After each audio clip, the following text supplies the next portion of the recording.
Yun o, what's up sa inyo mga kagawgaw. Pa Satwa na 3 kilometers.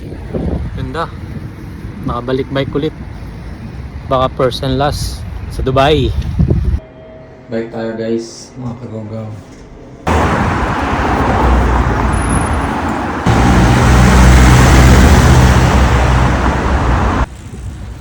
Gamit natin yung bike ni Liza.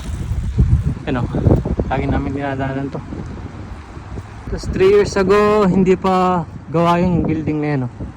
Galing. Ay, ang ganda. Sheesh! Dating tambayan ng Tiklop. Lamer. Pero yan ginagawa. Ito bago to. J1 Beach sa kayong road.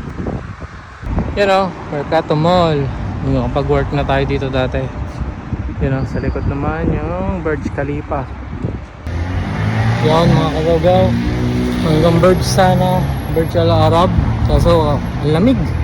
Naka t-shirt lang tayo, hindi ko na-expect na ganito kalamig. Nabes naman ako nakapunta ron, kaya balik na ako. 10 plus kilometers na. So balikan ko is 20. Webe ride lang. Stop over, kalutang mag video. Nag stop over ako sa Macdo. Let's go!